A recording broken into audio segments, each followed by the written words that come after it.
Bonjour Robin Chessé. Bonjour Jonas, bonjour à toutes et à tous. En ce dimanche, qui marque la fin de la période des fêtes, la rentrée scolaire demain, le retour au travail pour beaucoup d'entre nous, on peut définir notre morale comme un groupe de ski à l'école primaire, moyen fort. Je sais qu'il y a beaucoup de gens qui n'aiment pas les fêtes, alors à la limite pour eux ça va, mais pour tous ceux et toutes celles qui sont comme moi et qui trouvent que c'est super les fêtes, on est au moment le plus nul de l'année.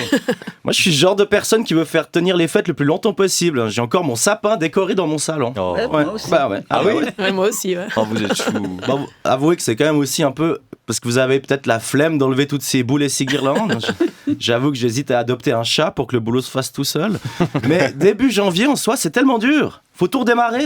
Et aussi, on se trouve de nouveau obligé de faire le constat qu'on reproduit exactement les mêmes erreurs année après année. Je vous donne un exemple. Ouais. C'est pas un exemple hyper, disons, galvanisant, mais c'est très terre à terre. Moi, comme à chaque fois, début décembre, je me suis emballé complètement et je me suis acheté 2 paquets de souris au chocolat. Vous savez, ces souris emballées dans du papier rouge, jaune, bleu, fourrées avec une mousse au sucre fluo à l'intérieur. Horrible. Ouais, non, on dirait que c'est les Pink Floyd qui les ont fabriqués. Et je me dis toujours, c'est trop bon ça. Puis en plus, ça me permet de décorer mon sapin par la même occasion, parce que c'est plein de couleurs. Alors paf, j'accroche 40 souris à la mousse de sucre sur mon sapin. Mais comme je déteste gaspiller de la nourriture, après, faut que je les bouffe. J'ai pas encore fini là, à l'heure qu'il est. Je vous jure, j'en peux plus. Il m'en reste une quinzaine à avaler. Je m'envoie tous les jours une ou deux de ces souris pleines de sucre. Je suis à un degré d'écœurement tel que je peux plus les voir, ces souris. Donc, j'en suis à un point, je crois, où à la limite, je préférerais manger une vraie souris. Alors, les apporter à nous. J'ai pas pensé, mais vous avez déjà plein de chocolat sur ce plateau. Alors, peut-être que cette année 2023, c'est l'occasion pour moi et pour les autres de progresser, de changer de cap. Surtout que, quand même, vous imaginez, on est en 2023. 2023, mais c'est le futur. C'est le futur. Quand j'étais gamin dans les années 90, on imaginait le futur, c'était l'an 2000. Il y avait des récits de science-fiction avec des voitures volantes. Puis il y avait des gens qui communiquaient par des petits écrans sur lesquels on pouvait parler en direct avec un interlocuteur visuellement. Ça faisait tellement rêver. Et bon, maintenant, on a effectivement ça, mais ça nous fait juste chier dans les trains. Comme quoi, c'est doublement dommage qu'il n'y ait pas les voitures volantes, d'ailleurs. Alors, qu'est-ce qu'on peut attendre du futur, maintenant, hein ? Qu'est-ce qu'on fait de 2023 ?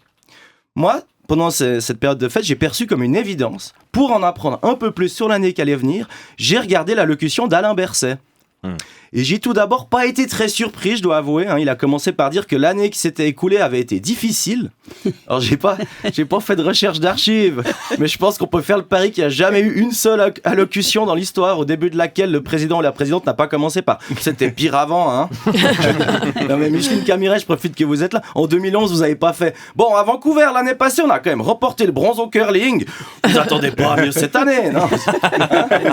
Faut toujours rappeler qu'on part d'un sale contexte comme ça, une toute petite amélioration, ce sera synonyme de succès. C'est une bonne strat. Mais après, Alain Berset a enchaîné avec un message d'espoir en disant que ces années de crise nous ont beaucoup appris à être solidaires, que nos institutions nationales sont solides et que nous sommes capables de nous adapter. Alors à ce moment-là, j'ai pris un peu la patate. Je me suis dit, le président, il va nous sortir quelques exemples d'actions et d'événements actuels qui pouvaient montrer aux braves citoyens que je suis que je pouvais avoir confiance dans mes institutions. Et alors Alain Berset a enchaîné par... En 1848, par exemple, après la guerre du Sonderboom, les cantons vainqueurs n'ont pas imposé une nouvelle constitution aux cantons catholiques. Moi, je me suis dit, c'est pas des perfs très récentes dont ils se vantent, faut admettre. Mais je veux garder ma confiance en Alain Berset.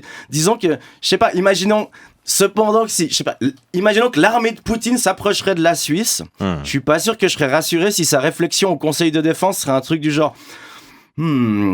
qu'est-ce qu'on pourrait faire ? Est-ce que quelqu'un a le numéro du général Guisan ? Ça m'inquiéterait quand même.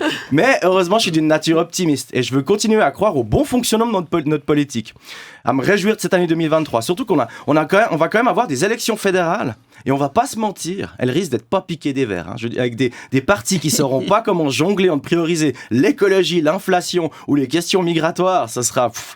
on va pas s'ennuyer. Les retournements de veste, ça va être épique. Ça, c'est sûr. Alors.